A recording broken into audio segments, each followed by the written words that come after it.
విశాఖ నగరంలో కరోనా కలకలం రేపుతుంది. కరోనా కేసుల సంఖ్య రోజురోజుకు పెరుగుతుండడం విశాఖ నగర వాసులను ఆందోళనకు గురిచేస్తుంది. ఇప్పటి వరకు 3 కరోనా కేసులు నమోదయ్యాయి. దీంతో ఇంటి నుంచి బయటకు రావడానికి చాలా మంది భయపడుతున్నారు. కరోనాకు సంబంధించి విమ్స్ హాస్పిటల్లో అన్ని ఏర్పాట్లు చేశామని డైరెక్టర్ రాంబాబు తెలిపారు. కరోనాకు ఎవరూ భయపడాల్సిన అవసరం లేదని, తగిన జాగ్రత్తలు తీసుకుంటే సరిపోతుందన్నారు. విశాఖలో కరోనా కేసులకు సంబంధించి మరింత సమాచారం మా కరెస్పాండెంట్ నాయుడు అందిస్తారు. విశాఖ నగరంలో కోవిడ్ కేసులు పెరుగుతున్న నేపథ్యంలో విమ్స్లో ఎలాంటి ఏర్పాట్లు చేశారు, కోవిడ్ నేపథ్యంలో ప్రజలు ఎలాంటి జాగ్రత్తలు తీసుకోవాలి అనే విషయాలు మనతో మాట్లాడడానికి విమ్స్ డైరెక్టర్ రాంబాబు గారు ఉన్నారు. సార్ చెప్పండి సార్, ఇక్కడ ఎలాంటి ఏర్పాట్లు చేశారు, అసలు ప్రజలు ఎలాంటి జాగ్రత్తలు తీసుకోవాలని మీరు చూసేస్తున్నారు? నమస్కారం.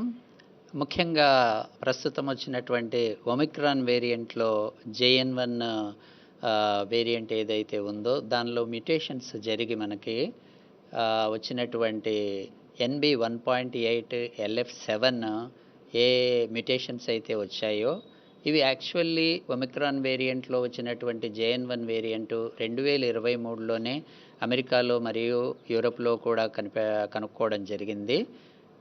యూజువల్లీ రొటీన్గా వచ్చేటటువంటి సీజనల్ వేరియేషన్ లోపల మనకి ఇన్ఫ్లుయెంజా వైరస్లు కానివ్వండి, లేదా స్వైన్ ఫ్లూ వైరస్ కానివ్వండి, దాంతోపాటుగా ప్రపంచమంతా పాండమిక్గా అయిపోయినటువంటి కోవిడ్ వైరస్లో కూడా మార్పులు జరుగుతాయి. ఇవి సర్వసాధారణమైనటువంటి విషయము. ఈ మార్పులతోటి వచ్చినటువంటి తేడాలలో మనకి ఇటువంటి లక్షణాలతో ప్రజెంట్ అవ్వడం జరుగుతుంది. వారికి టెస్ట్ చేసినప్పుడు కూడా పాజిటివ్ రావడం జరుగుతుంది. చేయవలసింది ఏంటంటే ఆహార నియమాలు సరిగ్గా పాటించడము, తర్వాత బయట వ్యక్తులతోటి గుమికూడే ప్రదేశాల్లో, బహిరంగ ప్రదేశాల్లోకి వెళ్లకుండా ఉండడము, మాస్క్ కంపల్సరీ ధరించడము, ఇంట్లో వాళ్ళు బయటకు వెళ్ళి వచ్చినప్పుడు వాళ్ళకి సాధ్యమైనంత వరకు దూరంగా ఉండడము, ఈ కోవిడ్ అప్రాప్రియేట్ బిహేవియర్ చేస్తే సరిపోతుంది.